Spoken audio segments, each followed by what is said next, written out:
The Final Furlong Podcast is proudly brought to you by Geoff Banks Bet. Join the excitement and sign up to Geoff Banks Online now to get 10% off any net losses returned as cash after your first month of betting up to £500 at geoffbanks.bet. Welcome along to the forecast on the Final Furlong Podcast. George Gorman, former jockey, stable staff member, breeder, and brilliant punter, is here alongside me, Emmet Kennedy, mediocre broadcaster, as we take you through our best bets for the weekend and the most interesting races that we're going to talk about, including the classic at the Curragh, of course, the Irish Derby. We're going to start, though, at Newcastle for the Northumberland Plate, where the betting with Geoff Banks Bet is headed by Sir Mark Prescott's Trooper Bisdee, a 13-2 shot from Duke of York, 8-1. Grand Providence is the same price, as is One Smooth Operator. Zoffi, deadly in this company, an 8-1 shot. Spartan Army 10s. Yashin is the same price, and True Legend, the other runner for Sir Mark, is a 14-1 shot. After his Royal Ascot winner, are you expecting Sir Mark Prescott to be back in the winner's enclosure at Newcastle? George Gorman. I am, but not with the horse you're expecting. I think Trooper Bisdee's well enough found in the market. It's a step up in grade for him. I find the other runner more appealing, True Legend. He won at Newcastle on seasonal debut last year. So you know he handles the surface. He actually started last season off a mark of 63 and improved throughout the season to reach up 89 on his last run of the season. His two attempts at mile 6 were pretty lacklustre last season, which is the furthest he's tried to date. But he was too keen on those occasions. Then it was sort of, the dilemma was made harder for connections. They sort of dropped him back to a mile 4 and put cheap pieces on him. So maybe they thought he wasn't quite the most resolute in the finish, but were worried about putting cheap pieces on him over a mile 6. And that resulted in a win over a mile 4. Between his two attempts over a mile 6 when they put cheap pieces on. And he continued showing massively improved RPRs in the cheap pieces for the rest of the season. I think the solution that they found to the dilemma last time out was stepping him back up to a mile 6 again, year older, hopefully a bit more calm, a bit more settled. They stepped him up to a mile 6 and took the cheap pieces off the last time. And he finished a short head second at Goodwood, which saw him record a career high rated RPR of 98. You just got to hope now, another year older. They've obviously, the fact that they kept trying to step him up to a mile 6, they thought he'd stay this trip. It was just a matter of if he'd settle. He settled reasonably well last time. He's still pretty strong, but I think if the jockey can get a hold of him and get him settled over this longer trip, it's obviously what they think he wants. Having the cheap pieces off will hopefully help with that. If maybe it might be a slight hindrance in the closing stages is the only thing. So it's an each way bet for me. So I think taking the cheap pieces off will certainly give him his chance of winning. Whether he'll take it without them on, I'm not certain. But I do think 14-1 is too big. I think his definition of an each way bet is I think he could win. He could improve further up in trip. Most importantly, that was my window into the race. Was looking down through the race, and I tend to focus more on the 4-year-olds when the race has this sort of a setup. Like a lot of these are very exposed; they're on their marks. I'd rather look to the 4-year-olds stepping up in trip and see what might just be able to find a bit more. And it's sort of the fact they keep trying a mile 6, and the last day it actually worked with the cheap pieces off. I think there might be more to come for him up to more of a marathon trip here. I completely agree with you. This is great minds think alike situation. I'm very much with Kieran Fallon and Sir Mark Prescott here. We should touch on Trooper Bisdee, who's become favourite for the race. He gets Holly Doyle for the first time. He's 3 from 4 over the trip and 6 from 9 in handicap starts. He's improved £37 since last season. Typical Sir Mark Prescott horse, basically. And he powered through the Pontefract Stairs Cup over 2 mile 2 last time out. He's up £5 for that. That shouldn't be too much of an issue for him. However, that was a significantly weaker race than this one. It wasn't a great race that day. It was a very visually impressive performance, and it's hard to put a ceiling on the level of the horse's ability, but that race wasn't great. And this is a much, much deeper contest. Geoff Banks went 14-1 after his Pontefract win last week. 14s is long gone. If you were still talking about that kind of a price, Trooper Bisdee would be the automatic pick here for me, but he's not. He's 13-2 with Geoff at the moment. So you got to go look for something else. And the other horse He's the Sir Mark Prescott second string, true legend. He got no run last time out at Goodwood, where he travelled really powerfully, and he picked up very, very well when he finally got some daylight. He was just narrowly beaten that day. That was a really good effort. Just looks like a typical Sir Mark Prescott improver. He's got course experience, having won a 1 mile 4 handicap at the track at Newcastle last year, so he'll handle the surface as well. And that run at Goodwood over a 1 mile 6, where he was very unlucky in running, he finished that race out really, really strongly. So 2 miles should be no issue to him. He should get it doing handstands. That's where the value lies. 14-1 with Geoff Banks Bet, I think, is more than fair. George is on him. I'm on him. Question is, are you going to be on him too? And are we right? We shall see. But he's a confident play for me in the Northumberland Plate. We'll switch to the Curragh and the Albasti Equiworld Dubai International Stakes, the Group 3, where Jan Bruegel, who was potentially a Royal Ascot contender when we were talking to Aidan O'Brien in the build-up to the Royal meeting, they did consider it for him, but they thought it was just a little bit too soon for him, and they wanted to go... Well, the race that he was talking about was going to Goodwood, but instead he turns up to the Curragh for a 10 furlong Group 3, which Aidan O'Brien has won 5 times in the past 10 years, including with the mighty Yucatan. If you're a long-time listener to the Final Furlong podcast, you'll know what a big fan of that horse I was. And Japan's brother, Sir Isaac Newton, took this race after a win at Royal Ascot as well. He's 5-4 currently with most bookmakers. Trust Your Instinct for Joseph O'Brien is 4-1 shot, and Bolster an 11-2 shot for Carl Burke. How do you see the race going, and what was it about this race that really interested you, George? Well, Jan Bruegel's very interesting in his own right. It's a big ask for him on just his second career start. He's full brother to Sovereign, who is obviously very successful over these kind of trips. Just one of those that always seems to bump into a good one. I remember was he second behind Enable one day at Ascot, wasn't it? He's very interesting, but 5-4 is too short for me. He's the sort of horse that could go and absolutely hose up, but he's very inexperienced for a race like this, coming up against you. Chazzy Lee is a 6-year-old, and just a little inkling of doubt there as well for me. This also started over a mile 2. It doesn't suggest, like, most quality horses have plenty of speed still while they're young. Like, you look at Sovereign himself, started at a mile, and while this horse is a full brother to Sovereign, he's also a half brother to 3 jumpers. Like, he might just be a touch slow, and just on the basis of that, I'd like to take him on here. And look, take my medicine. If he's the next coming, he absolutely hoses up, you take your medicine. But there's enough doubt for me around that price that I'm going to take him on. And the one I'm going to do it with is, excluding Jan Bruegel, who obviously doesn't have a mark. This is the best horse in at the weights, is Wendler. It runs off 8.11, receiving weight for age and a filly's allowance, and she's not rated more than £5 lower than any of the runners that have marks, which is all of them except Jan Bruegel. The last time out Grade 3 win was her first ever attempt on good ground. I think she had 2 starts on slow to heavy and 2 starts on heavy. And she recorded the career best, finally getting some good ground, and beat Buttons by 3/4 of a length, who then went on to finish 4th in the 1,000 Guineas, beaten, I think, around about 4.5, 4 3/4 lengths. Her only 2 unplaced runs were over 7 furlongs, while her 3 runs over a mile have yielded 2 wins in the second. So, you sort of gives you an idea that the shorter trips definitely aren't for her. The fact that she's won on a mile on heavy ground as well would suggest the extra 2 furlongs won't be beyond her, as well as obviously her pedigree. She's by Ulysses, yielded White Birch and Passenger already. And several horses by her dam have won over a mile, including, I'm going to contradict myself a little bit, a 3-time hurdle winner for Fergal O'Brien. So just in terms of her stamina, I wouldn't be worried about it for that.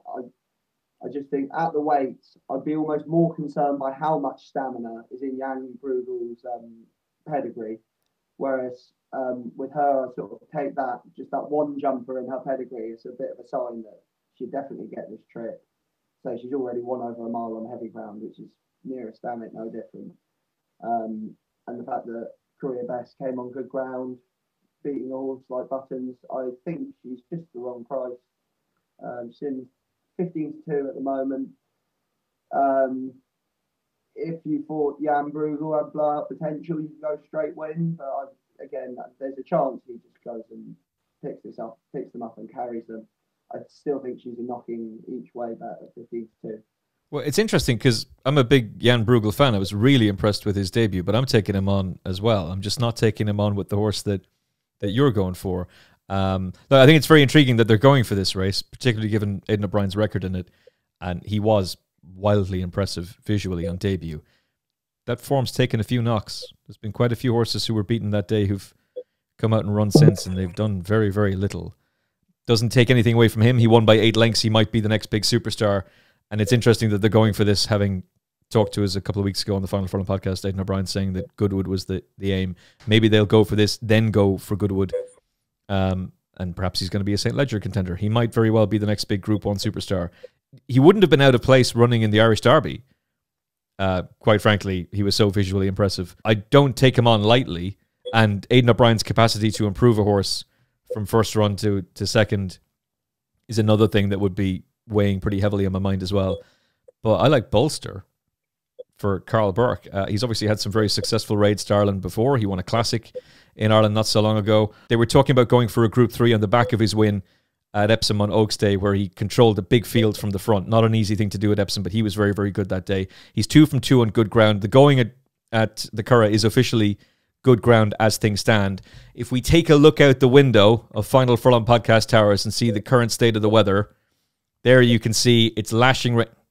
Trish, if you're going to put in a video with palm trees in it and rain, it's going to give the damn thing away that it's a stock footage and not really the weather in Ireland. But all right, fair enough. It's lashing rain here. That's not to say that it's not going to suddenly dry up and be good to firm ground. Who the hell knows what the weather is going to be from one day to the next anymore. But it has been raining pretty heavily. He's 2 from 2 on good ground. If it's good to firm, that's a problem. He's been beaten on his 2 starts on good to firm so far. But I think good ground, he'll be okay. I think he's the value play at 11-2. Can he give weight and a beating to Jan Bruegel? He's carrying 9 stone 9. Jan Bruegel's 8 stone 11. An older horse did win this race last year for Johnny Murtagh. A 5-year-old gave weight and a beating to 2 horses who at the time looked very exciting prospects. Didn't quite work out that way. And who knows which way Jan Bruegel will go. At 5-4, if you want to back him, good luck to you. I'm going to take him on. Bolster for me at 11-2. Chris Hayes in the saddle for Carl Burke. It's Wendella for Colin Keane and Ger Lyons for George Gorman. We shall move on. Staying at the Curragh, the Carron Community Games Pretty Polly Stakes Group 1. Very excited to be seeing Blue Stocking. It was a really impressive comeback from her, and she ran some mighty races in Group 1 company last season. She didn't quite get the Group 1 cigar, but she went mightily close to doing so, and this might very well be the day where she finally gets it. But standing in her way is Emily Upjohn, who drops back to taking on fillies only for the first time since she bolted up on Champions Day at Ascot in 2022, and she's obviously been keeping very lofty company since then. That being said, I'm going to take them both on. But before I reveal my selection, George Gorman, who are you with? Are you with Emily Upjohn, Blue Stocking, or like me, are you going to take them both on? I am with Emily Upjohn here, as I was at Epsom, and I just thought she was unsuited by the way that race was run. I was watching it, I was furious. Like, not in terms of delighted for Ryan, but how the other riders let him get away with just stacking them up like that was I don't know. Madness. There was a Juddmonte horse who sort of went to take him on, and then once he let him get to the inside rail, it's never going to happen. But anyway, I draw a line through that because she's pulled hard. It would have been quick enough for her anyway that she would have needed them to go quick, and they didn't. And it should be mentioned, John Fady Gosden weren't actually in fantastic form at the time. And that all seemed to change last week at Royal Ascot, where he had 8 horses placed in the first 3. I'm going to say, I'm not counting extra places because it would have taken me a week to work it out. But as well as placings at Chelmsford and Newmarket, as well as a winner at Wolverhampton and 2 at Newmarket during Royal Ascot week. 3 of his next 4 runners after Ascot won. The other was beaten a short head. I think he's had 3 runners today. 1 of them finished second, beaten not very far. I just think she's the best horse in the race, and if the race is run, a reasonable gallop back against her own sex as well, should be said. Like she just should be the best horse here, and I think it's as you would say, Emmet, don't complicate your mind. Yeah, don't complicate your mind, but those Royal Ascot performances for the Gosdens came for everybody except for poor Kieran Schumacher, and I'm starting to feel really sorry for him because it's just not going very well at the moment, and it's an impossible job, really. Nobody wants to replace Frankie Dettori. You're going to be compared to him endlessly, and that's the way it's worked out. And it's kind of reminded me a little bit of, I'm old enough to remember this. I don't think George is. But when Jamie Spencer replaced Mick Kinnan at Ballydoyle, it just worked out that the year he came in was an awful year for Coolmore and Ballydoyle. They had very, very little. Brian Boru didn't really go on. Paris Court was, good. Then he won an Arlington Million. Jamie got disqualified. Yeah, it was tough for them. One Cool Cat didn't go on as a 3-year-old either. This just kind of feels that way a little bit. Things haven't been really going to plan, and then when it is going to plan, it's for other jockeys because of the ownership agreements. I was pretty underwhelmed by Emily Upjohn on Oaks Day. She'd won that race the year before. Look, I'm a big Rebels Romance fan, and we put up Rebels Romance in the Dubai Shima Classic, so that suited me that race went the way it did, but really she should have been closer. And she just didn't show enough. So look, good luck to you. Geoff Banks goes 6-4 about Emily Upjohn. It's 7-4 Blue Stocking. Of those two market leaders, I'd be choosing Blue Stocking personally, and I think she will win a Group 1 this season. And maybe the don't complicate your mind should just be back Rafe Beckett's filly. She's going to go and win. But I'm going to take her on, and I'm taking her on with Joseph O'Brien's horse, Lumiere Rock, who's a 14-1 shot. And this is way too big. She's the 4th highest on time form and ratings, 3rd highest on RPRs. She was 3 lengths behind Inspiral and Warm Heart in the Breeders' Cup filly and Mare Turf, and only a length and a quarter behind Blue Rose Sen and Jackie O in the Prix de l'Opera. That's before Blue Rose Sen forgot how to be a racehorse with her new connection. What is she doing? What are they doing with those horses, man? Just get him away from that fella. A 6% lifetime record on turf. Get him back to the head team very, very quickly. Prior to that run in France, she'd beaten Jackie O very impressively in the Blansford Stakes in Group 2 company. That was in first-time cheek pieces. She retains those. That race had probably taken its toll on her by the time she got to Paris. There was a pretty big performance from her that day. She was well held on her comeback, but that comeback was behind the race-fit White Birch and Auguste Rodin, and we know what he did at Royal Ascot. It's the dead 8. If it stays that way and nobody gets a stone bruise on Saturday morning, then I think 14-1 with Geoff Banks Bet is a very, very appealing price. So Lumiere Rock for me, Emily Upjohn for George Gorman. It's going to be a fascinating Pretty Polly.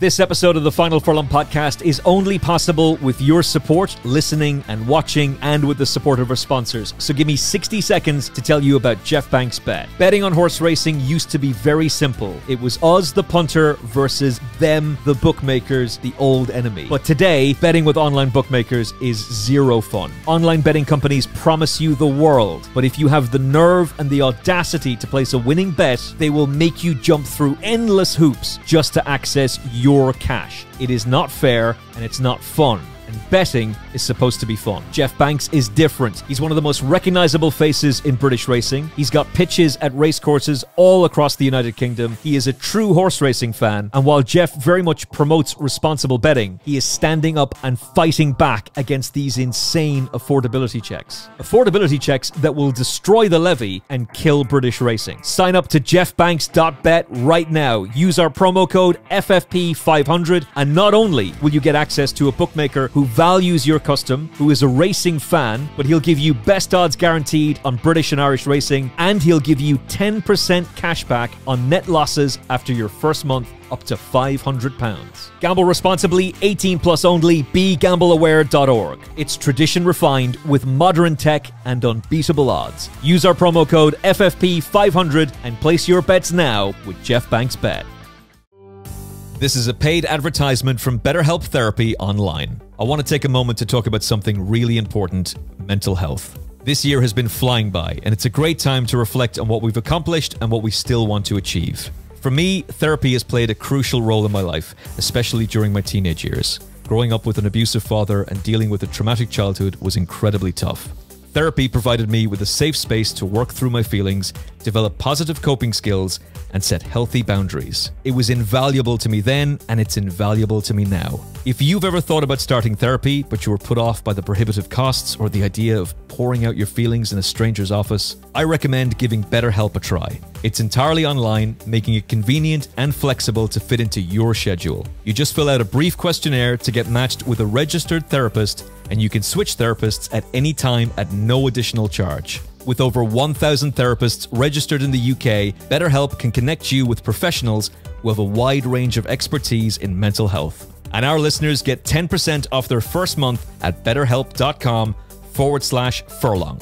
That's BetterHelp, HELP.com/furlong. Take a moment for yourself and get on your way to being your best self with BetterHelp at betterhelp.com/furlong.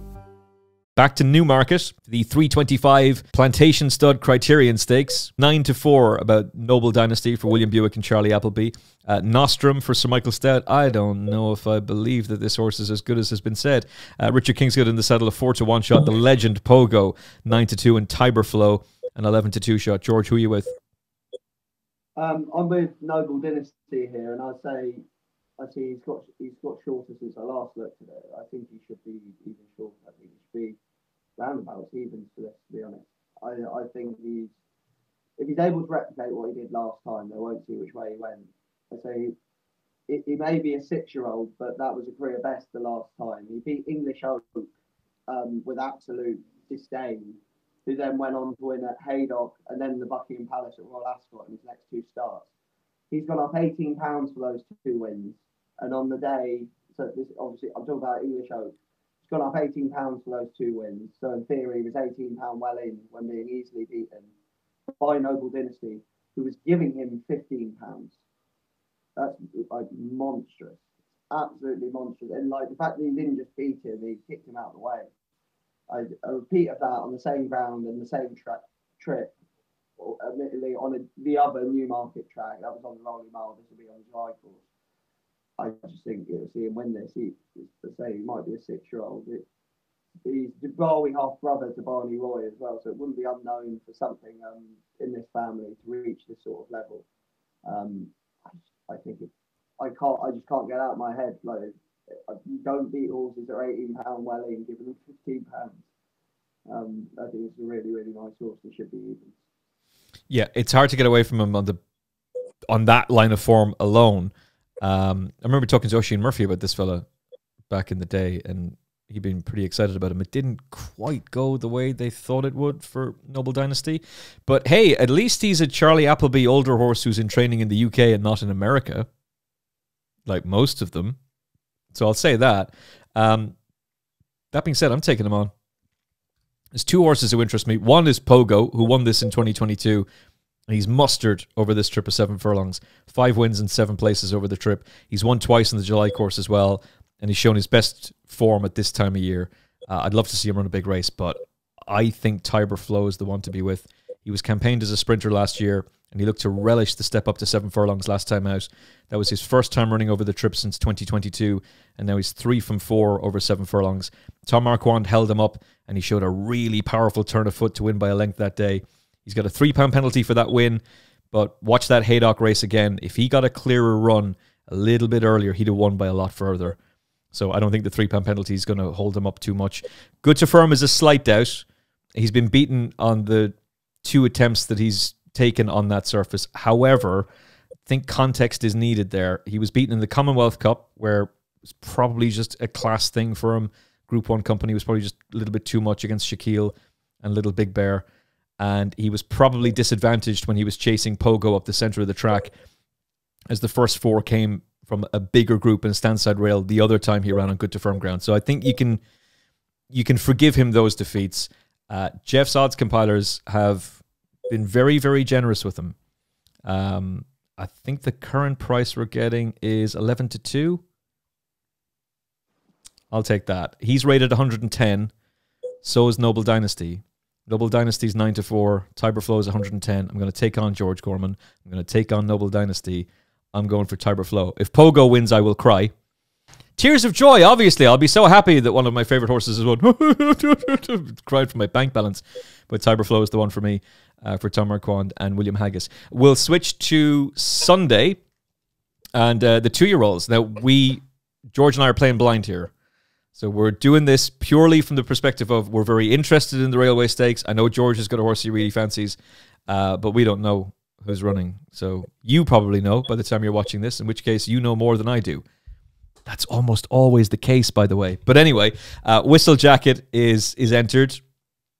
Are they going to run him 10 days after his defeat at Royal Ascot? Maybe. Arizona Blaze for Adrian Murray, who won this race last year. Tunbridge Wells is probably the more likely of the Ballydoyle horses to turn up, but that's all a guess. Who is it that really floats your boat, George Gorman? Yeah, well, for me, it's Tunbridge Wells. Like I almost hope Whistle Jacket does turn up, like to get the better price, because I'll be against him and Arizona Blaze. Like I can't have a 2-year-old turning around that quickly from Royal Ascot. Hold up, wait a minute. You would take on Whistle Jacket if he rocked up here? Yeah, 100%. I'd be even more against Arizona Blaze if he showed up here, and he beat Whistle Jacket, obviously, at Ascot, while Whistle Jacket was the first of his group to finish. But it should be pointed out, the Arizona, with Arizona Blaze, the Ammo Racing horses do tend to be up and ready to go very early. His winner, Camille Pizarro, maybe doesn't look quite as good as it might have done at the time, but 4 runs that quick at the start of the season when they've been trained hard first time out, he's going to start to regress very soon as a 2-year-old. Not to say he can't come back and be a good horse to 3-year-old, but that's a lot of racing very quickly. And the same with Whistle Jacket. It's nothing against the horse. I just think there's no easy races at Royal Ascot, and it's just got to come too soon. I'd love him to show up just to get the better price about Tunbridge Wells. I wasn't actually as taken by most people by his win the last day, mainly because he was sort of so green. But you actually look into it, when he broke in, when he ran first time out, he was slow away on debut and finished the staying on second. I think that the reaction to that then was riding probably handier than ideal. He probably wanted a lead. He got sent home a long way out, and he just had time to think about it and run all over the place. I don't know what he's hosed up anyway. But I think in a race of this sort of more competitive nature, he's going to get a lead. He's going to look a lot more professional, and I think the result's going to be even more impressive. He's obviously got a big reputation as full brother to Blackbeard as well. I love this horse to go off odds against, and if it did, I would absolutely fly into him. Interesting that you mentioned Blackbeard, because I think they are going to run. The total guess. So let me look like a bigger idiot than I normally do. I think they will run Whistle Jacket, and I think he'll win.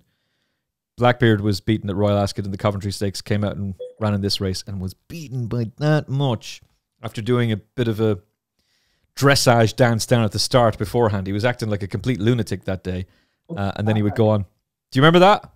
And yeah, the clip still gets trotted out all the time, doesn't it? Of him stood at the start doing his dance. It's like Strictly Come Dancing. Yeah. Lunatic stuff. But he was narrowly beaten that day. They ran, was it His Majesty? They ran in this race last year. Yeah, he had been beaten in the Norfolk Stakes. They wheeled him out. He finished second. I'm sure they ran horses who had been at Royal Ascot the year before that as well. Essentially, they're not afraid to back a horse up from Royal Ascot very, very quickly. And I don't believe that Whistle Jacket ran his race that day. Now, maybe that's as good as he is. Maybe it is. But Archie Brooks was on the show previewing the 2-year-olds for Royal Ascot, and he was massively excited about this fella. I think he's every right to be. I think the reason he didn't really run his race at Royal Ascot is the good to firm ground. And it shouldn't be that at the Curragh. It should be good ground.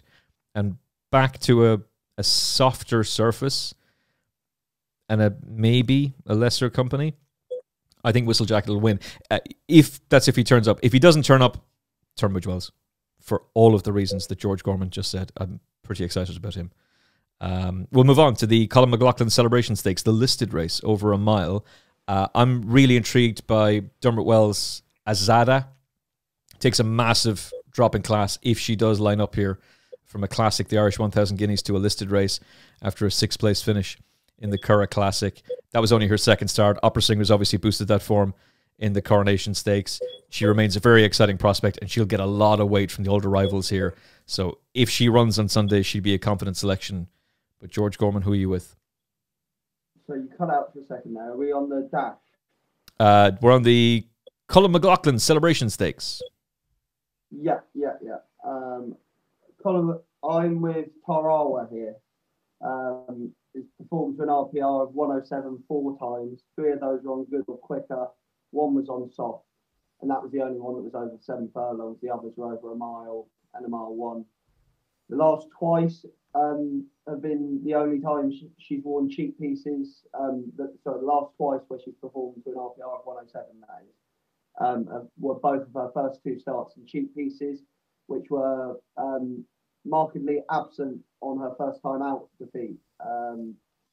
So she, in her cheek pieces, she was first by she's half a length third in the listed Rosemary Stakes at Newmarket on a final start last year.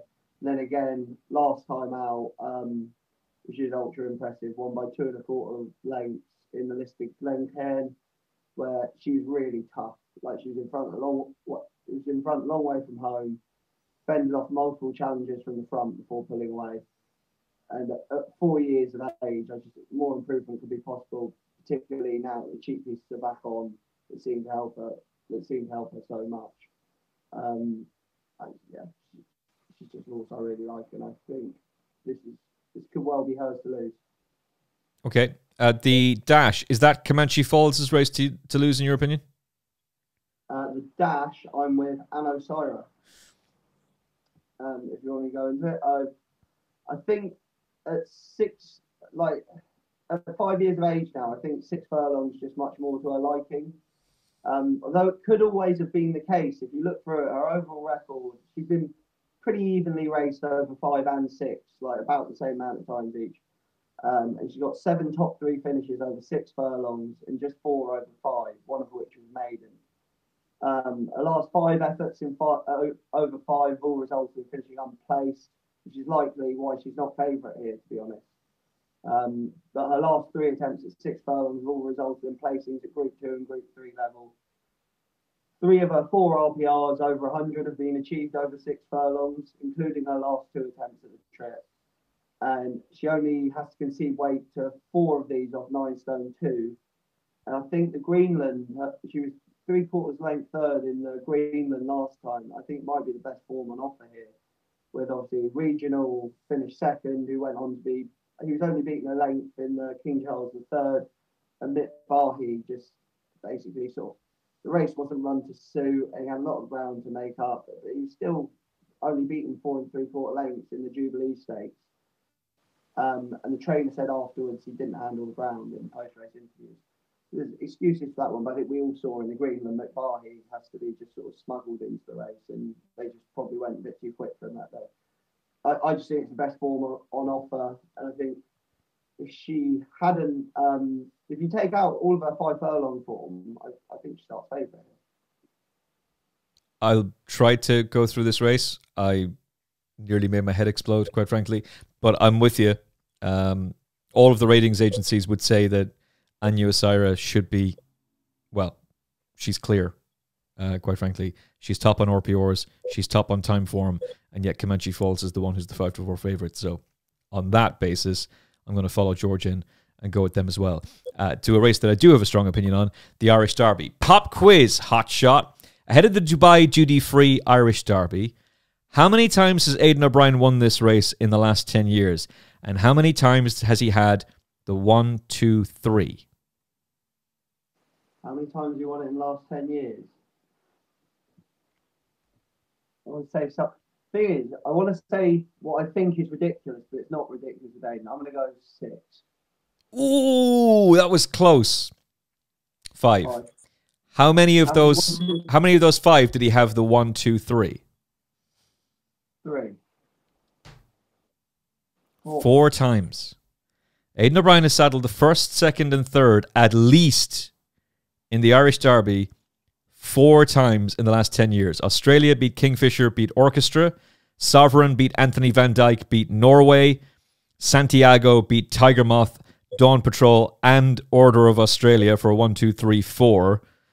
And last year, Augusta Rodan, Adelaide River, Covent Garden, and Peking Opera led home a 1, 2, 3, 4 for Team Coolmore. So best of luck to James Franshaw and Rab Haviland at the weekend. You might very well win. You might finish second. I suspect Aidan O'Brien is going to win this race, and I think he's going to have the first, second, and third, and I will be playing the tricasts accordingly. And I'm very much of the opinion that this race is going to be won by Los Angeles, George. That's not what Geoff Banks thinks, though. Geoff Banks Bet goes 6-4 Los Angeles, 5-4 about the Derby runner-up Ambiente Friendly, whose form from the Lingfield Derby trial was obviously franked by Illinois. And in any case, he ran a massive race in the Derby himself. He travelled beautifully that day, but he had no response to City of Troy. I suspect a lot of horses will have no response to City of Troy as the season develops. What's your overall take on the Derby? I was just thinking it'd be interesting to see the stats when Aidan O'Brien's won the Irish or the English Derby, to be fair. How many years where he won and had the last place horse as well? Because I think we know what a couple of these are in there to do. It'd be quite something to have the first three and the last three in the Derby, which you could do this year. You could very well do. I'm with Los Angeles as well. I think he simply did too much too early for me in the Derby. He took on the pacemaker a long way from home. I don't know whether it was to help give City of Troy a lead into the race, or if he just thought he was trying to bring his stamina into it. I wouldn't like to speculate, but well, it's interesting you say that. Sorry to cut across you, but just to back you up on that, there is a quote from Aidan O'Brien. It was on this show, I'm sure, but I've heard him say it elsewhere as well, that Los Angeles did a lot of hard work in the Derby, and we think he'll come on for that run. It's an interesting turn of phrase. I think certainly if he was trained by anyone else, he would have been sat roundabouts where Ambient Friendly and City of Troy were. You know, like I think it seems strange to make so much use of a horse that's so fancy for the race when all the other fancied horses are taking their time quite so much. And like I said, he was beat that day by two horses giving more patient rides. You have to mention Ambiente Friendly had his Lingfield Derby trial win, franked in massive style by Illinois' win in the Queen's Bars. I'm taking a little bit of a view that the more esoteric tracks do suit Ambiente Friendly, and they probably widen the gap between him and Los Angeles even more in the Derby, because I think Los Angeles is more of probably a horse suited to a more galloping track. I think once you factor in the track, the ride, and the fact that this is likely the main Aidan O'Brien hope this time, and he's going to have the benefit, he's going to reap the benefit of the pacemakers rather than perhaps half running for himself, half running for the other horse. I think that bridges that 4 or 5 length gap between them. I found 3 factors for why you can get closer to him, and it's not that big a gap in the first place. So I would be, at the prices, I'd have to be with Los Angeles. Yeah, look, it's a coin flip between the two. I mean, in all seriousness, Ambiente Friendly should be hard to beat here. But Los Angeles, I think, will beat him. He's improved with every run. Obviously, a Group 1 winner at 2. You can try and pick apart that race if you want and slate it if you want. Any trainer can send their 2-year-old there. Aidan O'Brien's the one who did, and he got the Group 1 win. And Illinois come out from that race and represented that form really well in the Derby trial at Lingfield behind Ambiente Friendly, and of course at Royal Ascot, where he gets the win as well. He's the more likely of the St. Ledger winners, I think, for Aidan O'Brien's team this season. Maybe Highbury could turn that form around. But in terms of this race, an Aidan O'Brien 3-year-old winning first time up needs to be taken really seriously, and that's exactly what he did. He's improved again with the Derby. I think exactly what George just said about how he was ridden compared to how Ambiente Friendly was ridden. Let's do it that way instead of comparing him to how City of Troy was ridden, because City of Troy was, well, he was 4th last rounding Cheltenham Corner, so it was an extraordinary performance from him to get up in the way that he did that day. I just think you can't really put a ceiling on where the improvement is going to come from this fella, and the fact that they have singled him out as the leading contender to be the Ballydoyle representative, as opposed to going, look, if City of Troy runs in this race, he wins. It's the easier race to go for. and Coolmore like to support the Irish Derby. But they're deciding, no, we're going for the Eclipse. We're going to go for the harder race, take on the older horses. I suspect they're doing that because they're very confident they will win with Los Angeles. All due respect to Ambiente Friendly. I think Los Angeles will beat him. I'm not so sure Ambiente Friendly will even place here. And that's nothing against Rob Havlin, nothing against James Francho. It's everything about how Aidan O'Brien's horses are peaked for this race, how this race will be run, how Aidan's horses are conditioned, and how they will just improve with the way this race is. Even the fourth place horse last year, Peking Opera, had been beaten at Royal Ascot. Stepped forward on that run to go and run a massive race here. Trying to figure... Go on. Horse I'm very familiar with now. Now under the care of George Gorman at Gary Moore's yard, of course, where he will be conquering all over hurdles next season. There's a number of horses at Royal Ascot I was disappointed with. Chief Little Rock would be very high on that list. I was worried about the fact that he drifted so badly before the off.